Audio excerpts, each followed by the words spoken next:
Very good morning, all of you. I welcome you all to this very special 81st session of Leadership Talks.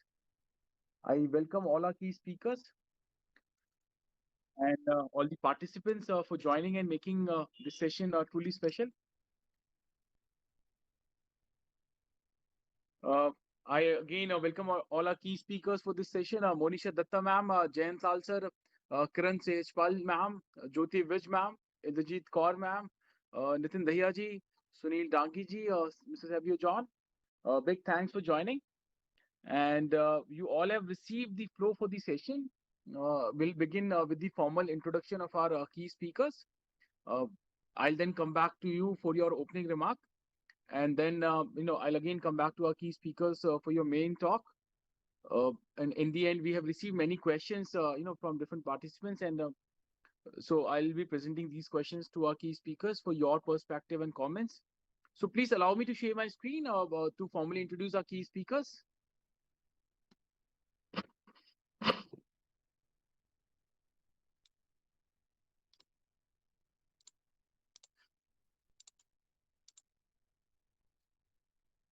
So once again, a warm welcome to all the participants and our key speakers. As you know, this is our 81st session. These sessions are being organized by India International Education Council and School Lalaji Solutions. India International Education Council is a not-for-profit organization which is working in the field of education. We have collaborators from 12 countries. India International Education Council aims to create a better world through education. It also, builds. It also aims to build quality centers for elementary education, which are approachable for all kids. It is also. Rajul, we cannot hear you. But I am on unmute. I'll request all other participants if you can confirm. Am I audible? Yes, sir, you are audible. Yes, We yes, can hear you, sir. We yeah. can hear you. Right, right. Thank you, everyone. Dangi sir, if you are not able to hear me, so I would request if you can quickly log out and log in. Right. So, India International Education Council also publishes a magazine called World Education Review and many other educational reports. It aims to build 100 chapters in different cities by 2022. It will soon open its membership for institutions, individuals. It also imparts training for leaders, teachers, students, and parents. So, as I said, that this is our 81st session. So far, we have organized 80 sessions. In these 80 sessions, we have received 7,324 registrations, 6,534 questions on national education policy. We have seen participation from 5 countries: India, USA, Qatar, Saudi Arabia, Nepal. From India, we have seen participation from 19 states and 80 cities. We aim to organize 200 sessions. We would be reaching out to 100,000 educators and 20,000 institutions, and 1,000 plus eminent speakers, would be joining us to share their perspective and, interpretation on national education policy. With this, I would request, please join me in welcoming our key speakers for this very special session. Our first key speaker, Monisha Datta ma'am. Monisha ji is director with the Doon Girls School, Dehradun. She has 20 plus years of experience in the field of education. Monisha ji started her career as a software developer and a corporate trainer. She also did her MBA in advertising. She's a trained a vocalist, a painter, and novice equestrian. She's also a co-founder of the Doon Girls School and Dehradun Boys School. She is actively involved in teachers' training and their development. We welcome you, Monisha ma'am. It's a great honor to have you as a speaker. Thank you for joining. Thank you so much. Welcome, ma'am. Our next key speaker, Jayant Lal sir. Jayant Lal sir is a very senior education consultant. Is also a former executive director with the Shri Ram Education Trust. Uh, Jayant Lal sir is a product of Didoon School and of IIT Kanpur. He started his career as a marketing engineer and moved on to being an entrepreneur. He has been a housemaster and deputy headmaster at Didoon School before becoming the founder principal of the Sanskar Valley School in Bhopal. Mr. Lal is an educational consultant and was an education advisor to the Sehwag International School at Jhajjar in Haryana. Mr. Lal is also an honorary member of International Round Square Organization and a treasurer of the Friends of Round Square Asia Gulf region. We welcome you, Jayant Lal sir. It's an honor to have you. Thank you for your time and thank you for joining. Thank you. Welcome, sir. Our next key speaker, Kiran Sehajpal ma'am. Kiran ma'am is former principal with Richmond Global School, Paschim Vihar, Delhi. She has over 3 decades of experience in the field of education. She has worked with many prestigious institutions. She has been recognized and awarded multiple times for her contribution to the field of education. She also received, prestigious certificate of appreciation from Tata Power Energy. Under her leadership, her school, Richmond Global School, received Gold Award from the former Prime Minister of Britain, Mr. Tony Blair. We welcome you, Kiran ma'am. Thank you for joining. It's an honor to have you. Our next key speaker, Jyoti Vij ma'am. Jyoti ma'am is founder principal with CHS Education Center, Kanpur, Uttar Pradesh. Jyoti ma'am did her graduation, in the year 1991 from CSJM University, Kanpur. She has also done C++ diploma, from in 2000. She is also a gold medalist in BEd in the, which she did in the year 2004. After that, she completed double MA Hindi and education and MPhil in education. She has also worked as a teacher in Doon International School, Delhi Public School, and Ellen House School from 2004 to 2015. Since 2015 March, she has been working as a founder principal with the CHS Education Center. We welcome you, Jyoti ma'am. Thank you for joining. It's an honor to have you. Thank you, sir. Welcome, ma'am. Our next key speaker, Indrajit Kaur Batra, ma'am. Indrajit, ma'am, in fact, need no introduction. She is principal with the Prestige Convent School, Paschim Vihar, Rohini. She has vast experience of more than 32 years in the teaching learning process. She's a postgraduate with a degree of BEd. She has constructively contributed to the execution of CCE as city coordinator appointed by CBSE. She has directed plays and conducted theatre workshops for personality development. Her noteworthy contribution to the field of education got recognition and rewarded with the prestigious awards and accolades multiple times. We welcome you, Indrajit ma'am. It's a great honor to have you. Thank you for joining. Thank you. Thank you so much for having me in the show. Thank you. Welcome, ma'am. Our next speaker, Mr. Nitin Dahiya. Nitin ji is assistant professor with SRM University, Haryana. He is associated with SRM University in the Department of Civil Engineering. We welcome you, Nitin ji. Thank you for joining. Thank you, sir. Welcome. Our next speaker, Mr. Sunil Dangi. Sunil ji is co-founder and CEO of eMango Solutions. Sunil ji is an IIT graduate from IIT Kanpur. He's having master's degree in mathematics and scientific computing. He's actually a member on Institute of Actuary United Kingdom. He has worked with reputed institutions like ICICI Prudential, HSBC, and Financial Risk Advisor at Ernst & Young, India and United Kingdom. He's an entrepreneur for last 6 years in telecom, food, and education. He has been doing a research on career counseling for many years. Based on that research, he, along with his team, have come up with a wonderful solution called eMango, which is a digital career counseling platform. We welcome you, Sunil. Thank you for joining. Thanks, sir. And last key speaker for the day, Mr. Savio John. Savio is the head of quality, Torrens. Savio is a professional musician, specifically a singer, songwriter, and guitarist. He has been performing since a very young age and has toured multiple cities, performing in various venues. He's also a gospel musician and has featured on multiple TV shows. He is currently working with Torrens Music and heading quality and delivery excellence in India. Since the past 8 years, he has been working with institutions engaged in vocational education, handling business development, strategy, and implementation. Savio has always been very vocal about making a music a compulsory subject in school, as the creativity, discipline, and communication that it demands would help students become better individuals. Savio has also authored the vocal curriculum for Torrens and conducts the music workshop across various schools. So with this, I again welcome all the key speakers for participating.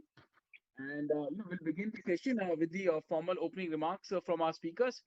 I have a request, from all the speakers, if we can, just keep our thoughts under the time limit so that we have sufficient time in the end for the questions. So I will request Monisha Datta ma'am, if we can have a quick 1-minute opening remark from you. Monisha ma'am. Namaskar, and thank you to all of you for having me on this platform and sharing something that I'm very passionate about, that is early childhood care and education.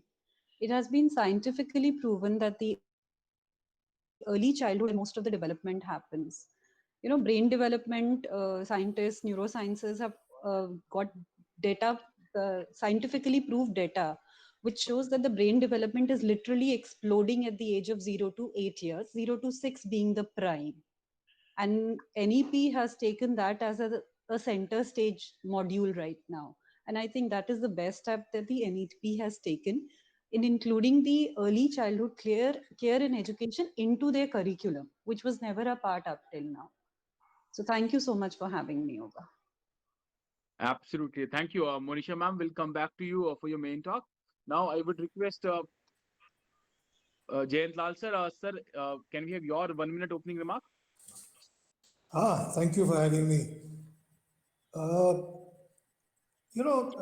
Gandhi and Tagore strongly put forth that in education, what one does with one hands enters the heart. Also, various schools of philosophy have said that knowledge without action is meaningless. Now, the message here is that pedagogy must clearly use the fact the skills and knowledge go hand in hand. And I am very happy to say that the new education policy does try to bring together some of these factors. So, more when I talk in my detailed remarks. Thank you. Thank you. Thank you, sir. We all are very excited to hear your ideas and perspective. Thank you, Jayant Lal sir. We'll come back to you. With this, I would request Kiran ma'am, your quick 1 minute opening remark.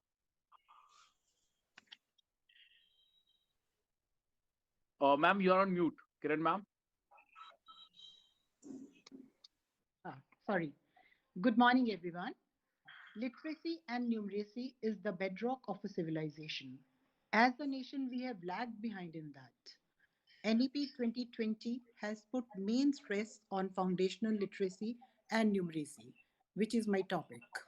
First 7 years of a child are the most critical years, as mental and intellectual development is the maximum in this period, because maximum neurons develop in the brain. Educators and parents must focus on this period for grooming and blooming the future of our nation. Let us create an environment in which school is an extension of home and home is an extension of school. Thank you very much for having me. Let Thank you, Kiran ma'am. Let's create that environment, where school becomes home and home becomes school. Thank you, Kiran ma'am. We'll come back to you. Now, I would request Jyoti ma'am, your quick 1 minute opening remark. Good morning, everyone. I'll start with if you fail to plan, you are planning to fail. A Benjamin Franklin saying is this. And literacy and numeracy, expectation impact. And I agreed with ma'am. She has also chosen that numeracy and literacy. That we are in the age of that primary first 5 years are very important in the child's life. That is the base. So we have to focus literacy and numeracy. If we achieve the most basic learning requirement, that is reading, writing, and arithmetic at foundational level, the policy, that national education policy, will more become relevant for our students. Thank you. Thank you, Jyoti ma'am. We'll come back to you for your main talk. Now, I would request Indrajit ma'am, your opening remark. Thank you, Mr. Rajul. Greetings of the day to the team of India International Education Council and School Lalaji Group, my co-panelists, and all my worthy listeners. Thank you for inviting me on this platform. Dear friends, when planning for a year, plant corn. And when planning for a decade, plant trees. When planning for life, train and educate people.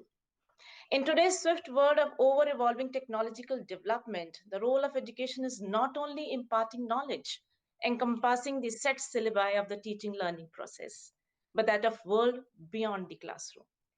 Education is not the process of reaching goals, but it is a goal itself. Lord Krishna says that is itself a reward.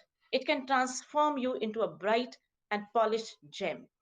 Use brightness of education to make your heart a lotus, unfolding its petals when the sun rises in the sky, unaffected by the slush where it's born. Vibrant rays of sun fall on the earth to dispel darkness, and when knowledge is acquired, ignorance ceases. So be the spring of knowledge and emit radiance to the whole world. With this note, I welcome all the participants to this webinar. And once again, I express my gratitude for giving me the opportunity to share this prestigious platform. Thank you. Thank you, Indrajit ma'am. We are honored with your presence. I'll come back to you for your main talk. Now, I Thank would you. request, welcome ma'am. I would request Mr. Nitin Dhaya. Nitin ji, your opening remark. Yeah, good morning, everyone. Thank you for being me here. I'll mainly talk about choice-based credit system, which is in which the student in the higher education learn about multidisciplinary approach in which he can study. Engineering student can study a subject of management, or you can take a subject of law. SRM has a legacy of around 50 years in which our tagline is learn, leap, and lead, in which we transform our students to achieve higher in their career and their in prospect. Thank you. And I'll be talking more about how we are taking education in higher education and how we are imparting education. Thank you. Thank you, Nitin ji. Learn and then take a leap to lead. So this is also the motto of education. Thank you, Nitin ji. We'll come back to you. Now I would request Sunil Dangi ji. Sunil sir, your opening remark. Good morning, everyone. I would start with a statement that one of the toughest question in life to know what I want to do in my life. It is one of the toughest question. Some people even do not have the answer for the whole life. 90% of people, what they are doing, they haven't studied that. And what they have studied, they are not doing it. Why it is happening? So while looking for a job, everyone wants that I want to work as per my interest. But why don't they think about this thing while they're choosing the career? And choosing the career is choosing the life, the people with whom you will be, right? So it is a very, very important. A career should be chosen at the right time.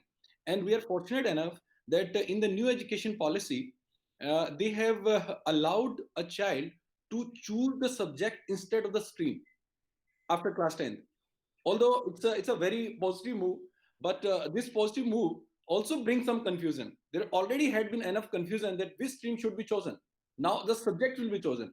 Now what there are scientific ways of choosing the right career.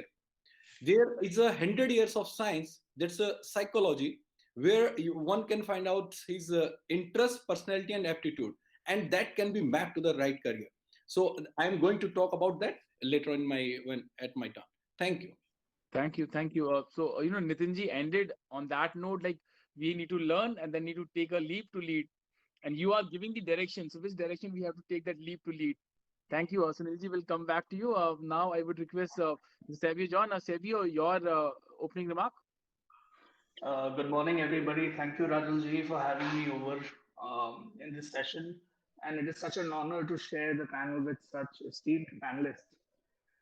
The NEP talks about formally introducing arts, classics, history, literature, music, and so on. And we find it a very welcome move. I belong to the fraternity of music, and I feel that introducing music formally to education is definitely going to add value to the lives of the children.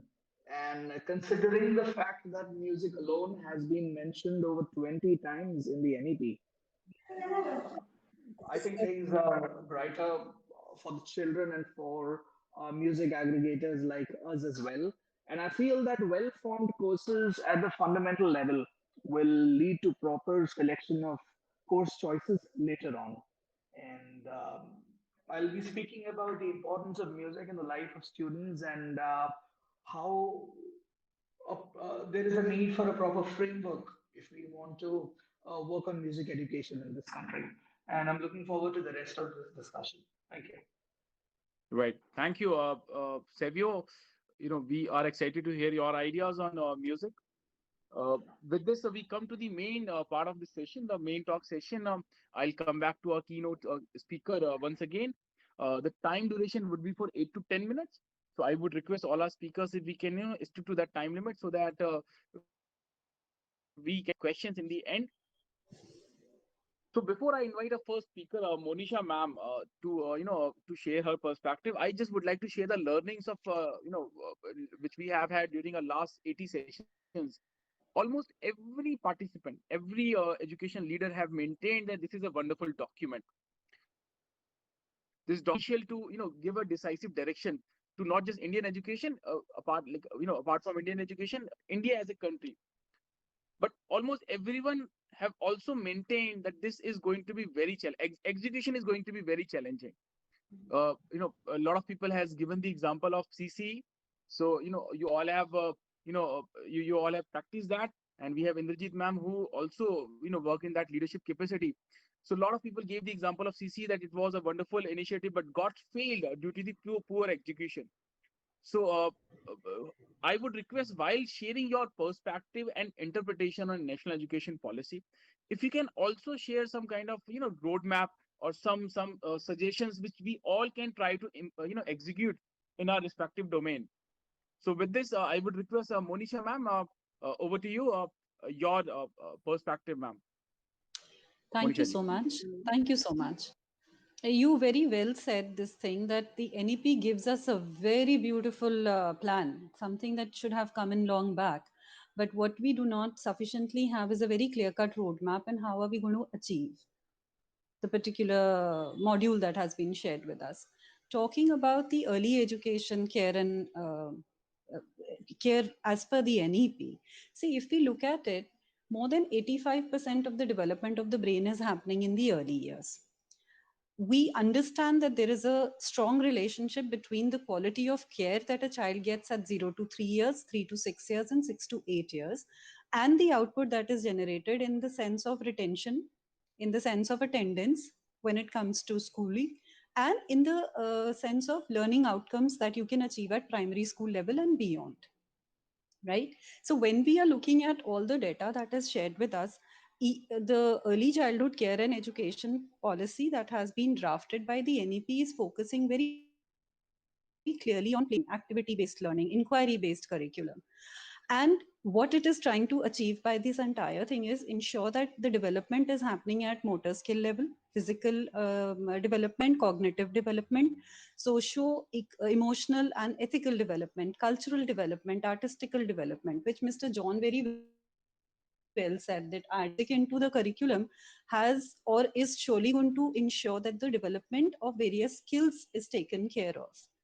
So, if we look at the curriculum side of it, there is an increased focus on the foundational literacy and numeracy, and generally on the reading, writing, speaking, counting, the arithmetic skills, and the mathematical skills that we are talking of. So, but the only drawback that I see in this entire early childhood care and education policy is if we put it into the global perspective. According to the global needs, there are three key factors that are associated with early childhood care and education. One is the value-based theory and practice. Second is a holistic approach rather than a fragmented approach, and a more open and educational system. When we look at these three things, what we are basically talking of is a value-based theory and practice basically is allowing the children to be aware of their rights. But if we look at the way our society is designed and functions, children are not aware of what are their rights. Institutes might not have the kind of space where the kids are studying. So the child has different needs, different developmental needs. They are not taken care of because the child is not aware of the needs that are possibly the requirement for the child. Similarly, if there is a conflict between parents, the parents make the decision without keeping the child's needs or requirements in mind. So when we are looking at the value-based theory and practice, we are not up to it as per the global perspective. Similarly, holistic rather than a fragmented approach that the early childhood care and education has globally means that the parents are involved actively in the development of the child, means the kind of an environment that a child gets at school is the kind of environment the child will get back home also. At times, for some children, school is a safe zone. They are understood over there, they are taken care of over there, meals are provided to them, so they have a better environment back at school compared to that one which is available to them back at home. So if we are looking at the NEP, those are factors that we needed to be a little sure of. So the care factor has not really been added on. The education factor has been very well developed into this entire framework. Keeping in mind that when we are talking of a child moving from grade pre-primary block to the grade 3 level, they are expecting that the child should have attained the foundational literacy and numeracy skills. Keeping in mind that at class 1 level, when a child is moving into a class 1 level, in case a child is not fitting into the class 1 level, there is a bridge program that has been designed, which they plan to design with the NCRT and the SERTs, that there is a 3-month bridge program in which they are going to fix the kind of workbooks that the children can use to achieve the alphabets, the sounds, the numbers, the colors, the shapes, so that what they had been noticing over the years, that when the children move from a preschool to a class 1 level, they are not up to it. So those factors are very well kept into mind. But the biggest drawback that comes with this entire thing is the concept of schoolification. You know, it has been proven, globally proven, that when we are targeting to put the children into a school system from a preschool system, the moment we are talking of play-based learning, developing cognitive skills, and by the end we are saying that the target is that by the time they move into class 1, they should be able to achieve XYZ goals. There is a set of workbooks that is set. So we are removing the 3 hours, but indirectly we are reintroducing the 3 hours by the end of it. So how are we going to ensure that that need is monitored? Then the second thing that we need to pay attention to is that children from 0 to 8 years, they have a unique developmental age period. So when we are talking of a unique developmental age period, we will ignore that if we are trying to schoolify them. If we are going to ensure that everyone by that age is able to fit into that school, you doing the workbooks that they have planned. You know, there should be a monitoring, a plan individually created, keeping in mind the CBT, keeping in mind the motor development, keeping in mind the requirement of the child, the developmental requirement of the child. It is said that there are 700,000 neurons that are getting developed at the age of 0 to 3 years. That is why we achieve most of our milestones at that age. And this development keeps happening till the time we are of 8 years of age. So the early childhood care and education policy is not actually talking about that aspect when it says that all kids by the time they move into grades 1 should be able to achieve those goals. So the developmental age has to be kept in mind when the children are being dealt with. The other disadvantage that we have kind of just noticed in the ECCE plan is when the draft was being made in 2019, there was a concept that they spoke of was of the free and the compulsory education. Right. So right now in 2020 module, we have the concept of immunization, the health checkups, the breakfast, nutritious breakfast, giving them health cards and all. But unless and until the free and compulsory education is taken care of, the possibilities are going to be limited. And then eventually, when we are talking of the teachers who are handling these children, they need specific kind of a training to ensure that we are achieving all the developmental milestones that we are talking of, whether we are talking of the socio-economical one, the cultural one, the cognitive development, the cultural artistic development, any of these skills, teachers need to be equipped to handle it. At the minute, the policy that the government has is the digital, training modules for the Anganwadi workers and for the Balvatika workers. But then by the end of it, how much of our country is actually connected digitally? So somewhere the schools will need to take the prerogative and decide that, okay, fine, if these are the training modules, this is what we need to achieve from our children, these are the training modules that we need to run continuously in the school. We cannot have one standoff module done for the teachers and then the teachers are left on their own to be able to handle the training that they need to give to the children, because there is a major shift in what has been happening now and up till now and what will need to be done down the line from 2023. And though we say that we will be able to achieve this by 2030, the ECCE module, but unless and until a school individually takes up the decision to train their staff continuously. You know, it's a double process. It's not just a single process. Not just the children need to be trained. It is the teachers who need to be handheld, trained, exposed to that kind of a learning that needs to be transferred onto the children. Especially when we are talking about critical learning, somewhere critical learning for us has got limited. So our critical learning skills need to be developed. So though ECC is very well written, but execution, I think individually, all of us as educators will need to take a very active role in it. Thank you so much. Right. Thank you, Monisha ma'am. You highlighted these very important points, and you, made your assessment that the care factor, is that It's missing. element which is missing. Is missing. The education factor has been mentioned in a laudable way. So, thank you, Monisha ma'am. I'll come back to you with questions. Thank you so much. With this, I would request Jayant Lal sir. Jayant sir, you have that decades of experience. You also saw the coming and the execution of last policy. You also saw those areas where actually we lagged, in the execution, or why actually we lagged during the execution of last policy. So I believe we all are very excited to hear your perspective and your suggestions to execute it properly. Jayant Lal sir. Hi, thank you. While the others are currently in school or involved with day-to-day teaching, I, for the last decade, have been retired from active schooling, but I still, manage 4 schools, and I'm closely involved with policy. Uh, Let me just say to you that when this new education policy document was being thought of, some of the key factors that we discussed during the thinking process, and I was part of 1 or 2 of the consulting panels that went around. I don't know how much difference it really made, but uh, it just said one thing, that education must move towards less content, more towards learning, and about how to think critically and solve problems, how to be creative and multidisciplinary, and how to innovate, adapt, and absorb new material in novel and changing fields. Now, all of us who went through school will remember that, when somebody finished an exam, and especially a class 12 exam, he would throw his books onto a table or over his shoulder and say, "Thank God, ab ye maine nahi padhna."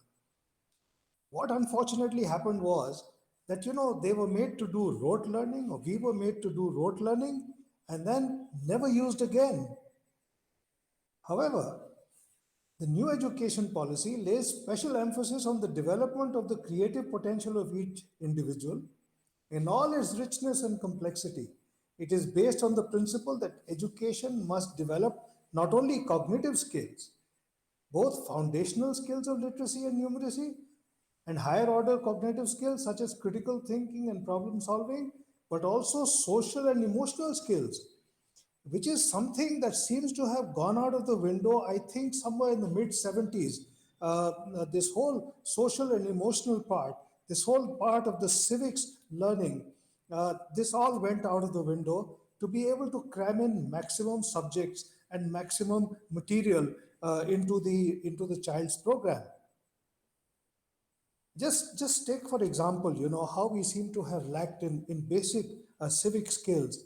The way, in front of a shop you suddenly find motorcycles crammed, and even seemingly well educated people coming and parking right in front of the shop and walking in, and not bothering about pedestrians or how others are going to get into the shop. Very simple. Courtesy, the humanness is something that seems to have gone out of the Indian window many years ago.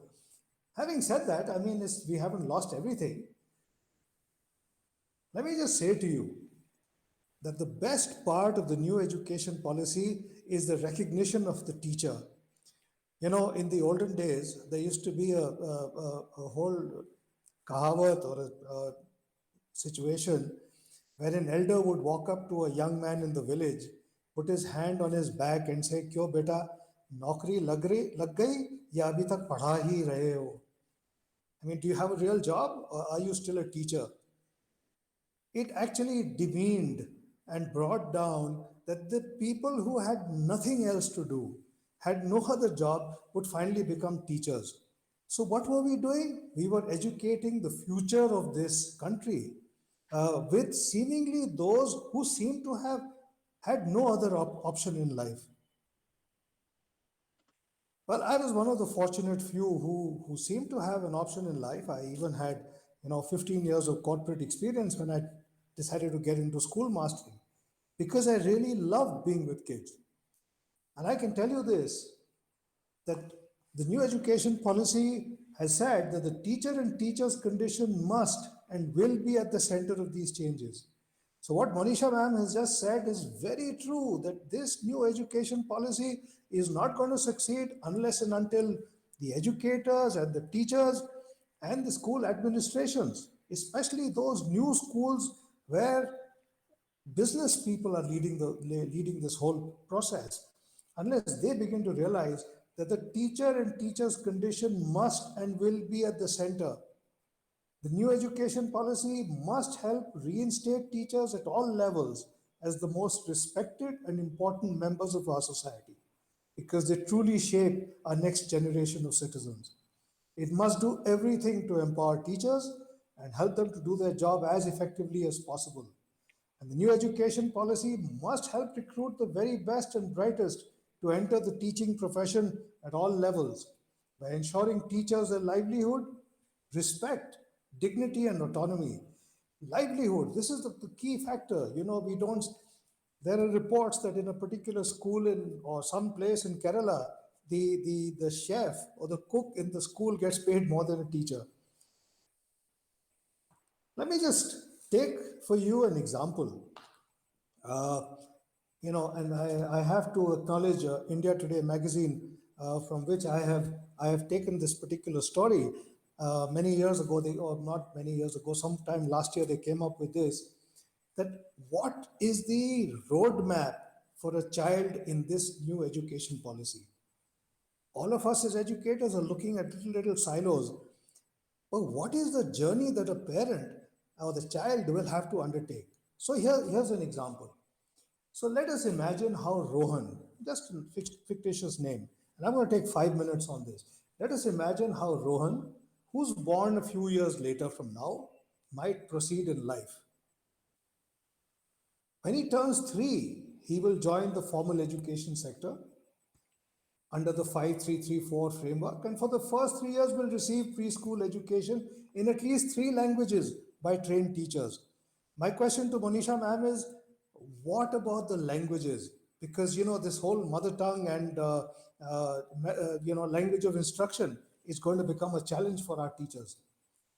So Monisha, whenever you and hi Monisha, Monisha ma'am is known very well to me, and she's a wonderful lady. And so anyway, so he will learn the alphabet for each language, numbers, colors, shapes, how to draw, do puzzles, be exposed to drama, puppetry, music, movement.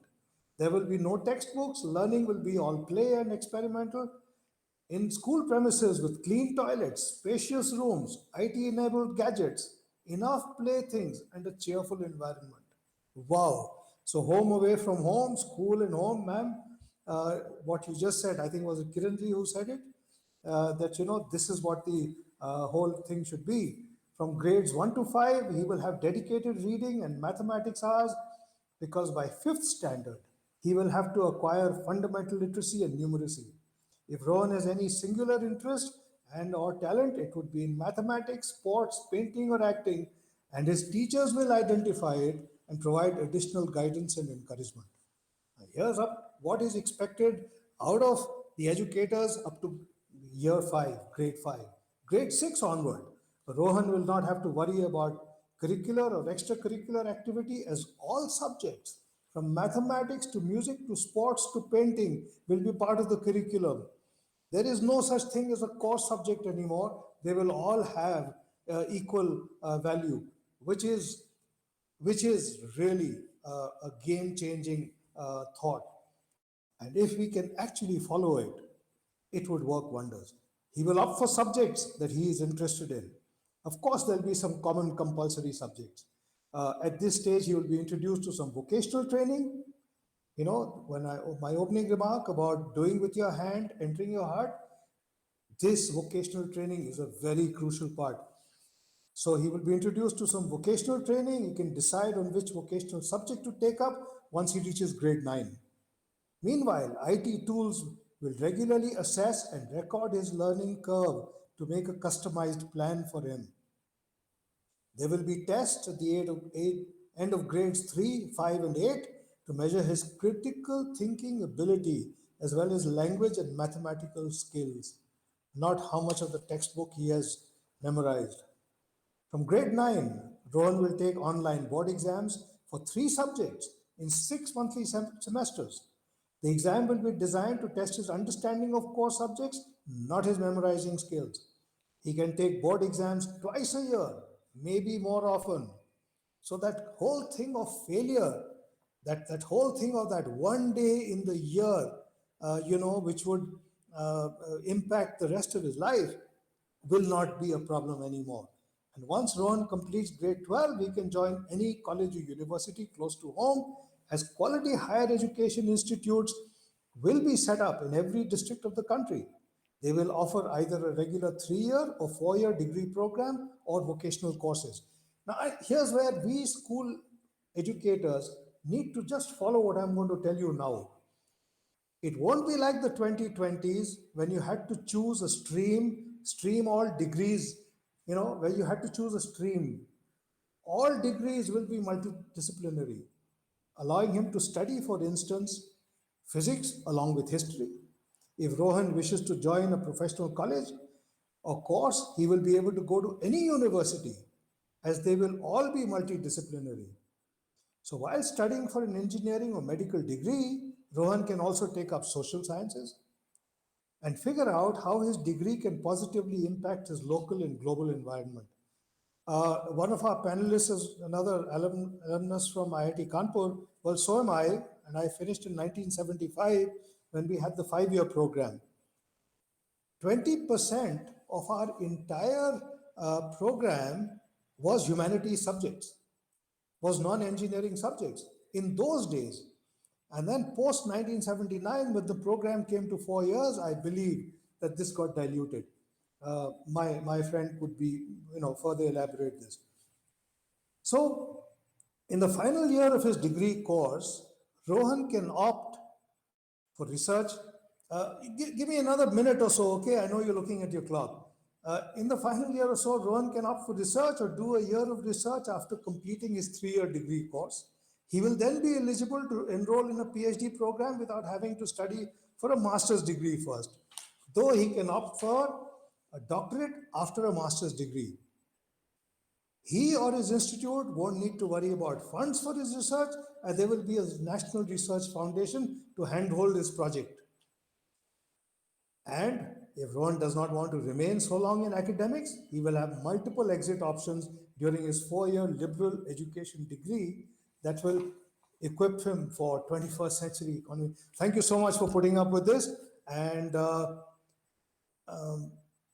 questions later. Thank you.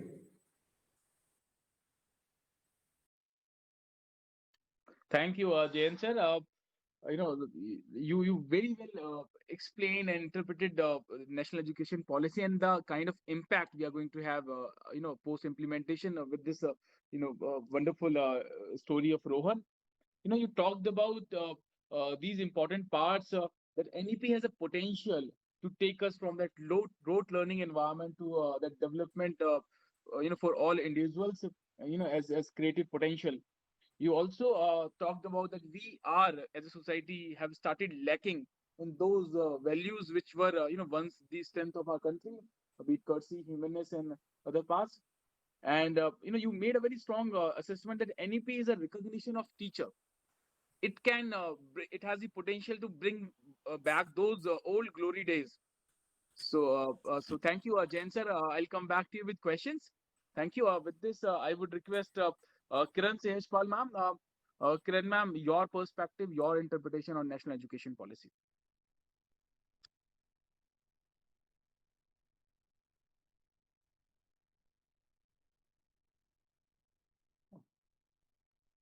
Am I audible? Yes, ma'am. Okay, fine. Yes, ma'am, Thank you you. are audible. Thank you. Thank you. Good morning once again. Why literacy and numeracy? Plants and animals live by instincts. Humans live by instructions. We need literacy and numeracy to give and take instructions. The ability to communicate through a language in writing is literacy. The ability to use mathematical calculations is numeracy. To quote David Hamburg, literacy, numeracy, and sense of scientific problem solving are the fundamental underpinnings of education. Numeracy has been there since 8000 BCE. Literacy followed in 3200 BCE. Our heritage in literacy and numeracy dates back to gurukuls and ashrams. This system was destroyed by the invaders. We cannot turn back, but we can move forward. National Education Policy 2020 is the document in that direction. NEP 1968 and NEP 1986 have guided the education till date. The outcome has been an eye-opener. ASER 2016 says 40% of students of Standard 1 could not read letters. 32% of children in Standard 3 could not read simple English. 75% could not do two-digit subtraction. 25% of students of Standard 5 could not read simple English sentences and could not do simple division problems. 50% of students would not read books meant for 3 classes below their standard. PISA, held in 2018, measured 15-year-old pupils' performance. India ranked 72nd out of 73 countries. Present education system has resulted in 33 crore adult illiterates. This is a food for thought. Why have we lagged behind? One of the reasons I would assign is neglect of foundational literacy and numeracy. First 5 years of education up to Standard 2 are very, very significant. Foundational literacy numeracy is rightly the first emphasis in NEP 2020. What are expectations? Learning poverty is when a 10-year-old child cannot read and understand a simple text and does not have the ability to carry out basic addition and subtraction. Presently, there are 5 crore children in learning poverty. Soon there will be 10 crores. NEP 2020 aims to reduce learning poverty and ensure uniformity of standards to achieve 100% target in foundational literacy and numeracy by 2005. We expect that qualitatively it will improve verbal and non-verbal communication, increase the percentage of children who can do meaningful reading and writing, develop listening and speaking skills, ensure competency in 4 fundamental operations of NEP 2020 is silent on its goal for ALM, Adult Literacy and Numeracy. What is the impact? Literacy and numeracy pave the way for employment and self-sufficiency. Individuals are able to reach their full potential, thrive in the world, and become caring and contributing members of society. It increases awareness of healthcare and development of a country's economy. 1% increase in literacy skills leads to 3% increase in GDP of a country. FLN is a prerequisite for future school, college, and lifelong learning. When children develop mathematical understanding, they are able to make sense of data, spatial awareness, and pattern sequence. They are also able to interpret and create communications. Children fail to blossom in later years as they find it difficult to acquire these skills. Now, coming to implementation, India has made long strides in the field of education. but the progress is slow and not up to the mark. There have been many state and central programs. National Foundational Literacy and Numeracy Mission is latest proposal in NEP 2020, but the contours are still hazy. Funds, free food or free education. First kills the desire to earn. Second encourages the desire to learn. Learn and earn is a better bet. Funds for fundamental literacy and numeracy must ensure free access to education. NEP proposes to increase the funds to 20% of the total government expenditure by 2030 from the present 10%.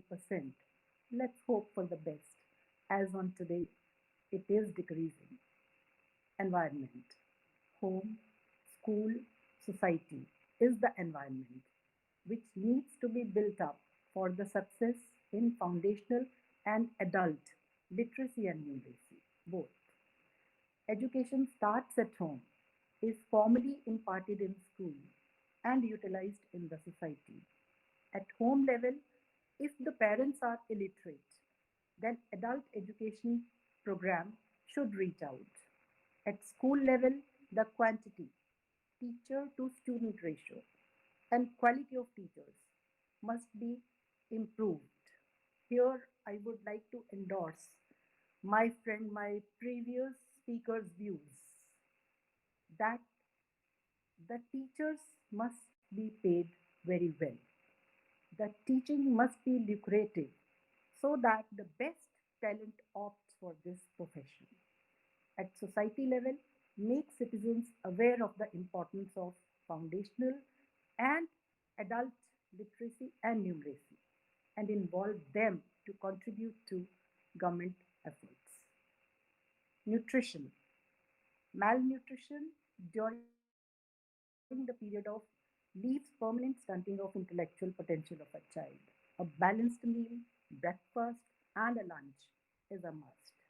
Transportation, of course, provide free transportation.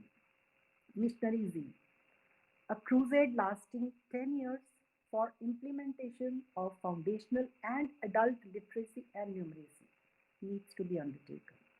So, what are the strategies now? Preschool preparation, early childhood care and education aims at making 100% children school ready by 2030. Fundamental literacy and numeracy, a preparatory course for students before they enter Standard 1.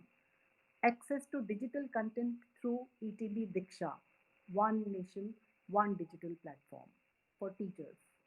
One Nation, One Channel on the TV, student led one to one peer learning, and community tutoring is proposed. I feel that along with this, age appropriate reading material in local language in school and public libraries for students will be more useful. Curriculum. It should be playful, practical, and purposeful to develop scientific temper. Teaching tools should be made available to the teachers for uniformity. Teachers. Student teacher ratio of 30:1 should be sacrosanct. Workshops for learning and CPD are essential. Network of teachers to be created. A pool of citizen teachers in the community shall be an asset. Principal should be provided instructional guidelines for uniformity in leadership. Adult literacy and numeracy. The National Literacy Mission, launched in 1988, has made significant difference, but much more needs to be done, as 27% of adults are still illiterates. NEP 2020 has not suggested any roadmap for this. Here I would like to conclude saying literacy and numeracy are the seeds out of which are born philosophy, science, and technology. Countries where rate of literacy and literacy of that. We need to invest a lot more and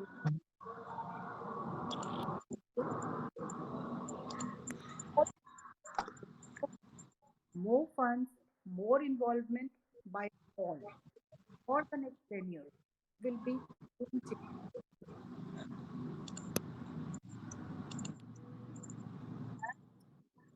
Purpose. I propose institutes of, I repeat, institutes of parenting to be established to guide the parents in bringing up the children. Thank you very much. Thank you, Kiran ma'am, for highlighting these areas, how actually we can, achieve the fruits of NEP. You explained and laid down a wonderful roadmap. Teachers training was the key. We need to create that environment where, we can attract bright people. In fact, I would like to share this, very common, I would say, fact that, many leaders have maintained that teachers are the soul of any institution. But this is the irony that the most of the teachers have come to this profession, not as a first option, in their professional life. So many school leaders have maintained this. So we need to create that environment, on the suggested roadmap by Kiran ma'am, where bright people must choose teaching as their first priority. Thank you, Kiran ma'am, for highlighting these parts. We'll come back to you with questions. So with this, I would request Jyoti ma'am, Thank you. if you can. Thank you, Kiran ma'am. Jyoti ma'am, if we can have your perspective and interpretation on national education policy.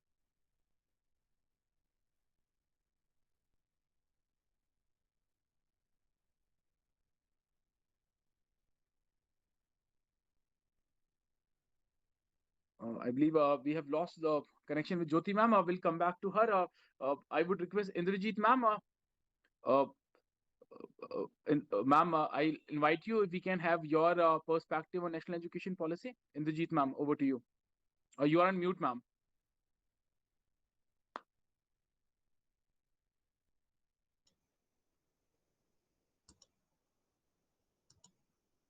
Thank you, Mr. Rijal, for inviting me. National education policy envisions that curriculum and pedagogy must be evolved to make education more experiential, holistic, integrated, inquiry driven, discovery oriented, learner centered, discussion based, flexible, of course, enjoyable. Education must build character, enable learners to be ethical, rational, compassionate, and caring, while at the same time prepare them for gainful and fulfilling employment. So, this is the main objective. So, today I will discuss about the curriculum and pedagogy in schools as defined in NEP 2020. The first thing which the NEP has envisioned, the present 10 plus 2 structure of school education will be modified with a new pedagogical curricular restructuring, that is 5 plus 3 plus 3 plus 4. This design consists of 4 stages of learning. Fundamental stage, the age ranges from 3 to 8 years.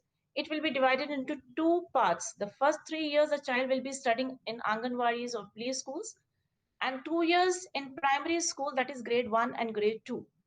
Next stage of learning is preparatory stage. This stage ranges from the age group from 8 to 11 years, and it will comprise 3 years of education. In this stage, the knowledge will be imparted as per the style of foundational stage and will also incorporate little bit knowledge textbooks also. Next is the middle stage. Here age ranges from 11 to 14 years. In these years, more abstract concepts in each subject, experimental learning and exploration of relation among subjects will be encouraged. Next is the secondary stage. This is from 14 to 18 years of children are included in this stage, and in this segment, multidisciplinary pedagogy is encouraged, but with greater subject depth. Students will be given the wide range of subjects to choose from. So it's very appreciative move where we have given different segments, and the objectives of teachings are also laid down very thoughtfully. This policy makes the schooling of 15 years now. The pattern is already there in private schools. We are already in private schools. Already we have preschooling, pre-primary is there. But in most of the government schools, the formal education starts from class 1 only. And the Indian students who want to seek admission in abroad, now they will be no longer required to do the bridge courses because of having the less years of schooling. This is one positive point of this segment of this curriculum part. The second advantage of this system will be the learning gaps will be observed among the students of private schools and government schools because they have less years of schooling in the beginning. So these gaps can be bridged and minimized. Now every child will get an opportunity to attend preschool classes. And next point, in the present education system, the nursery education, it's not at all regulated in terms of curriculum, in terms of training, recruitment of teachers. So preschool education is an unregulated sector. Now we will have uniformity in this area across the country, and we will have a better education system in these classes. So in order to enhance the quality of ECCE, NCERT will develop the curriculum, which will certainly add value to it, and it is a great step according to my belief. Now, along with the merits, there are some challenges also. The schools, those who are not having these classes, then are those schools ready to equip to run these classes, nursery classes, as they should have a separate nursery building or at least a separate nursery block should be allocated. This is what I feel, because as per my opinion, 3-year children should not be in the same campus with the students of 18 years of age. So next challenge, as many co-panelists highlighted, do we have required number of teachers who are trained to educate these young students? This also we should take care of. So these 2 points which I feel that the attention is required. The teachers should be trained well.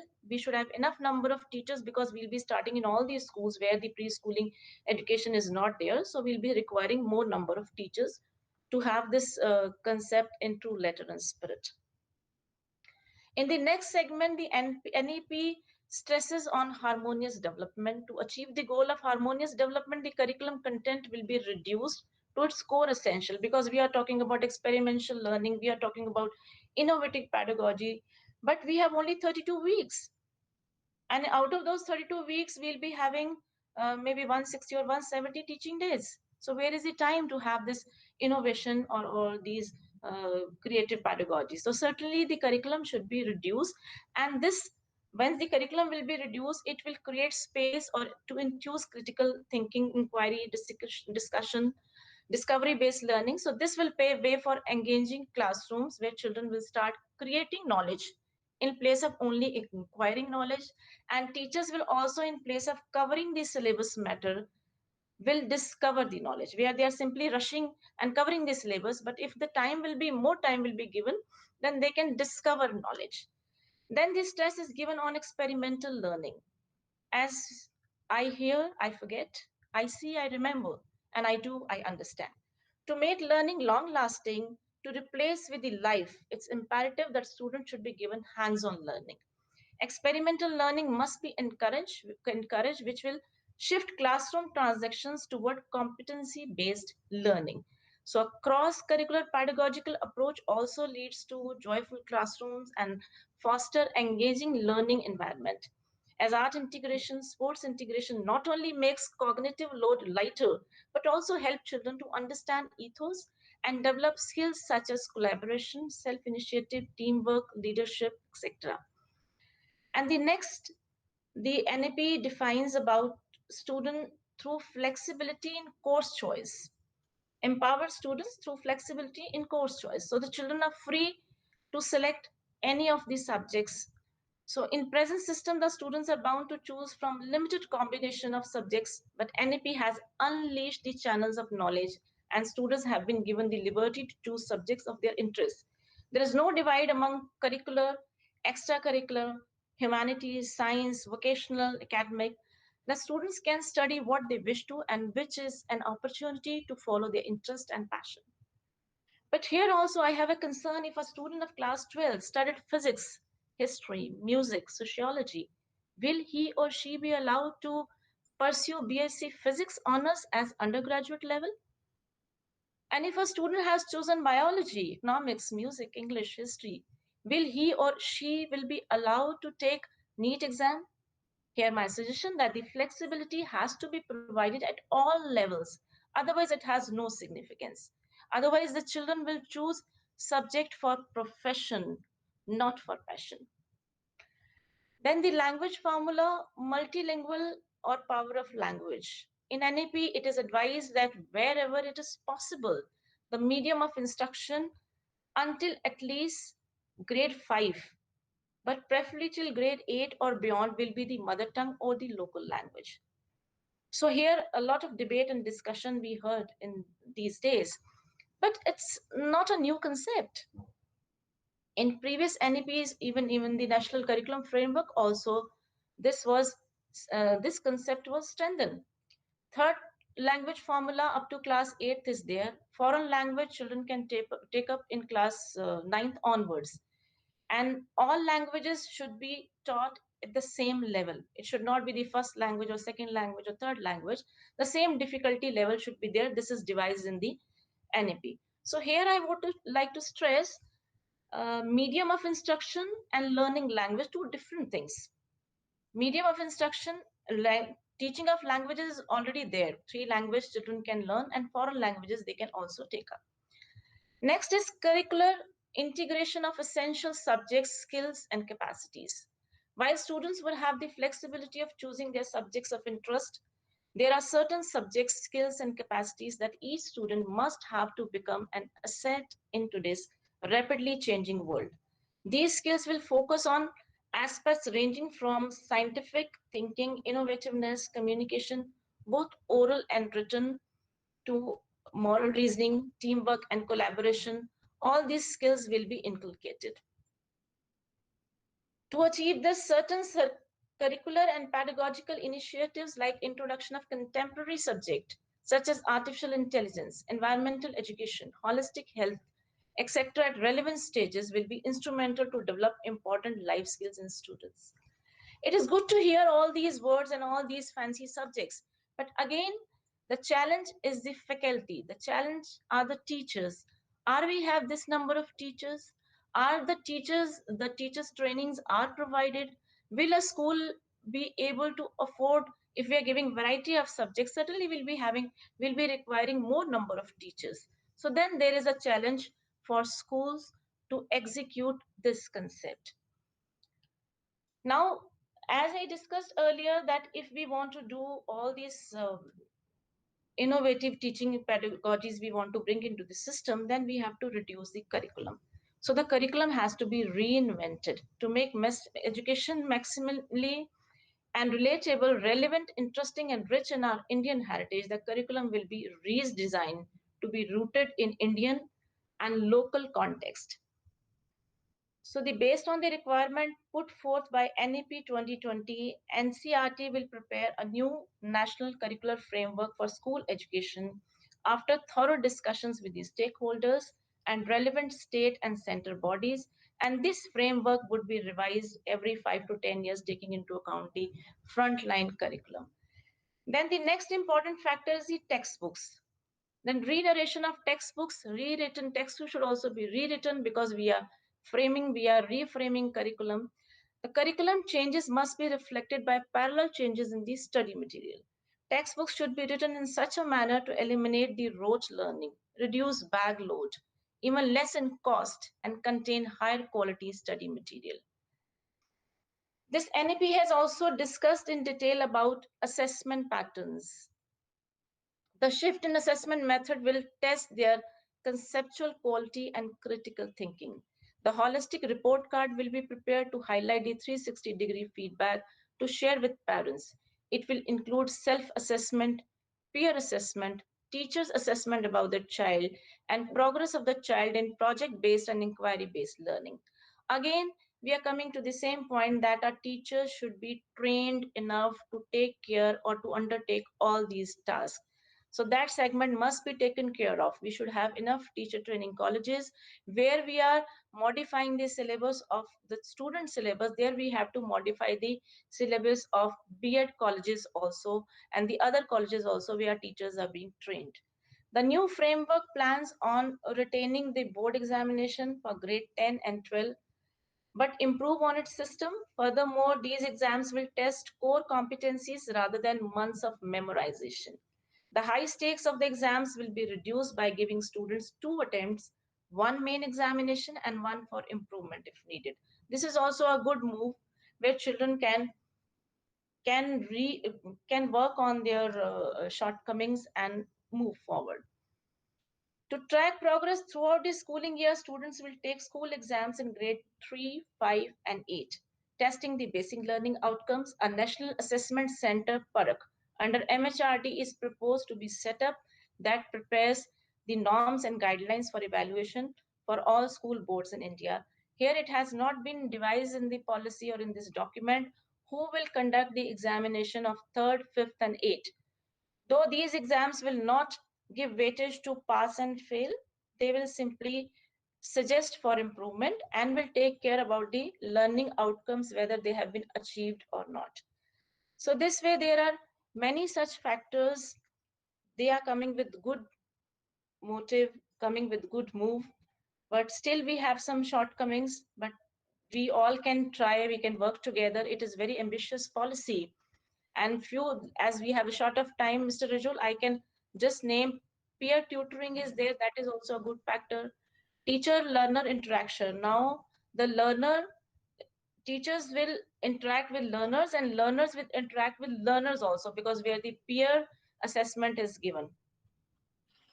So these kind of very important points are also there, which are, some are good, which we can bring them in a system. Some points are already there in our system and we only need to revamp them and apply them in the true sense. So with this, I end my this talk. So this curriculum must include, dear friends, with the implementation of this NEP 2020, will be moving from close-ending curriculum to an open-ended curriculum approach. Thank you so much.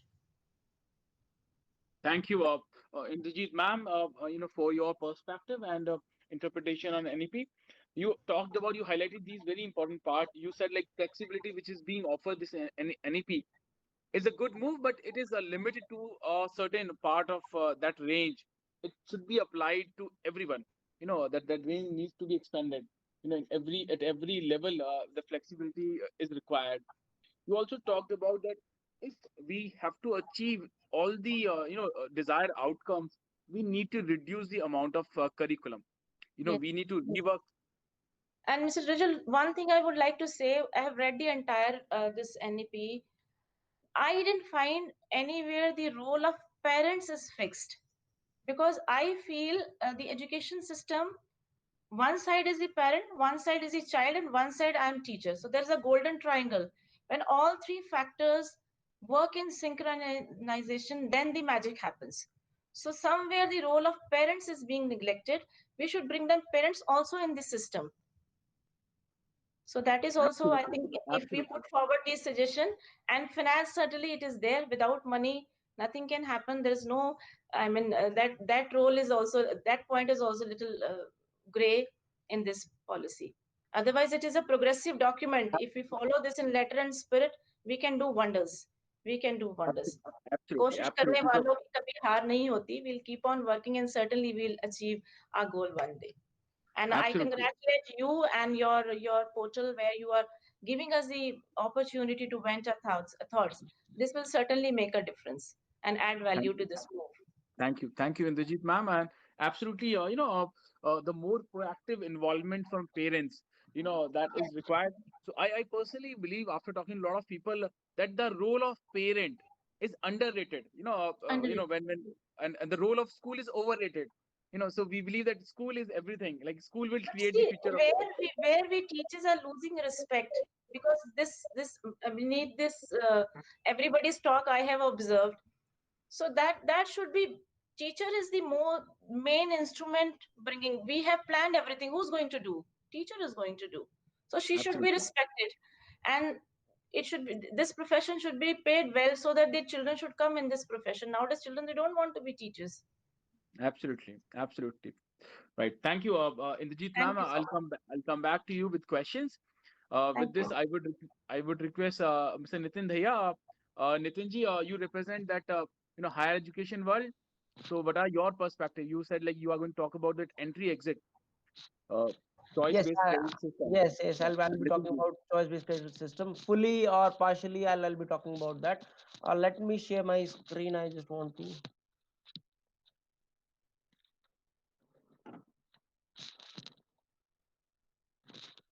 Sir, is my screen visible? Yes, it is visible, sir. Okay, fine. Thank you. Yeah. As I already talked about, I'll be talking about the citadel of the higher education system and the research, in which I'll be talking about how Learn, Leap, and Lead can be working out, in which I'll be talking about experimental learning, 21st century skills like AI, machine learning, decoding, coding, everything I'll be talking about in this. I'll first talk about SRM as a group. SRM has a legacy of around 50 years, in which uh, our group is also a multidisciplinary, in which we work with healthcare sector, hotels, transportation, auto tech, construction, infotech. Why I'm talking about this? Because these days, multidisciplinary, which is more important than going for a conventional course like a BTech in civil engineering or a normal physics course, uh, BSc course. So as a SRM group, we have legacy of 50 years, in which SRM Chennai is the oldest one, which is started in, you can say, 1980s. Then we have SRM University, which is ours, is SRM University Delhi NCR Sonipat, SRM University Amravati, and SRM University Sikkim. We have presence in 4 states. Why we want our presence in all states? Because we want students a good higher education in all the states of India, so that student can learn in their own state. They don't have to travel. They don't have to travel. This is SRM has the first university which is affiliated by IET, which is Institute of Engineering and Technology. We are the university which is featured by NESCOM Future Skills. NESCOM is the government institution in which they provide skills like artificial intelligence and machine learning. I'm talking more about with this artificial intelligence and machine learning is basically. I'll just give a small example what artificial intelligence or machine learning is like. We all use Google Assistants. If you talk about 5 year backs, it will only reply in English. Now these days, if you talk about it, will reply you in Hindi also. It will give every information. If you want to book uh, any appointment with Google Assistant, it can book for you. So that how this machine learning and AI is helping us for the future.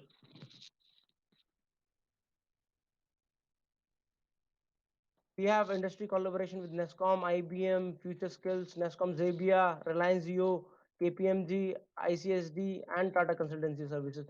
IBM is the very oldest computer science engineering company which is working.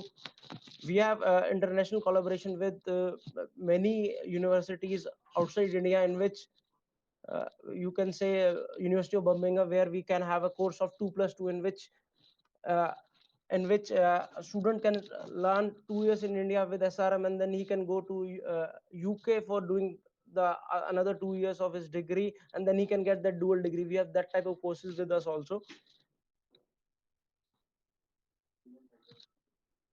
We have our innovation cell with MHRD innovation cell. I'm talking this thing because uh, the new education policy system more talks about content focus on idea application and problem solving, in which the experimental learning is there. So we have various aspect in which student can learn about from they don't need any bridge course from coming from the +2 to the university system.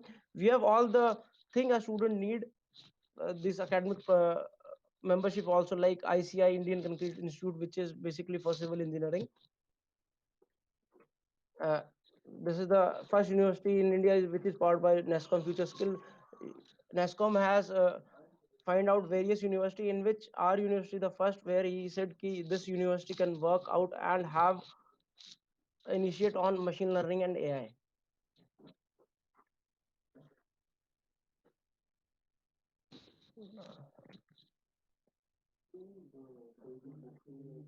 Now, SRM University adopted NEPA or the education system in CBSE as well. Like learning can be take place anywhere, anytime, anywhere with e-learning apps and pedagogies offering unprecedented opportunity for remote and self-paced learning. Flipped classroom pedagogy will be increased popular with interactive learning in classroom while theory is learned at home. Learning is customized for student. Uh, Student determine how they want to learn, choosing from how learning tools, pedagogy such as blended learning, flipped classroom, bring your own device. Project-based learning will become increasingly popular with students required to apply their knowledge and skill in completing short-term projects. Students will routinely experience internship, mentorship, and collaborative projects. Students will expose to data interpretation required to apply theoretical knowledge to numbers and use reasoning skills to make inferences based on logic and trends from given sets of data. Student will play a large role in framing syllabus and curriculum. So, Karan says, Pal sir, ma'am said, we have to they are neglecting the foundation of literacy and numeracy. Yeah, this is very true because when we are getting students in higher education these days, students are their literacy for mathematics is not as good as if you talk about 20 years back. This need to be bridged and this thing should be taken care of. um, the choice-based credit system for student in which a student of computer science engineering can study a course and study of course of law management, or he can learn a course of a civil engineering also. So it should be a continuous and a compressive evaluation in terms of classroom attendance. It can be of a midterm test, assignment extra can be given. In credits, if you talk about like Inderjeet ma'am said, curriculum should be reduced. We have also reduced our curriculum. Earlier, our credit is around 220 for a BTech course. Now we have reduced to 180 because we need to introduce this experimental learning, some advanced courses in which student can learn, and the development should be 360. The development of the student should be such that he is not is active in every group, in every activity.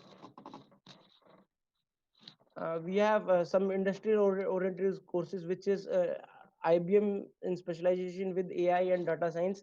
Second, we have IBM in which we have a cloud computing. Third is IBM specialization is IoT and blockchain. Then IBM specialization in data science. Then TCS specialization in computer and business system. Then Xavier specialization in DevOps. These are the various courses in which, like for a +2 student, there should be a handshake between schooling and higher education. Same way, there should be no gap between higher education and the industries. They should be work together so that student can learn and then he can be a leader in a very good company.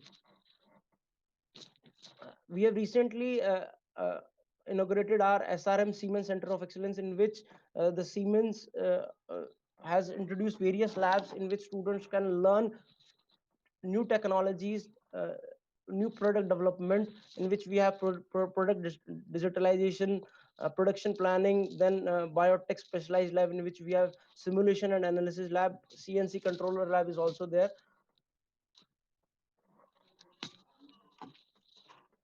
This is from my side. This is my information. Thank you. Thank you, Nitinji,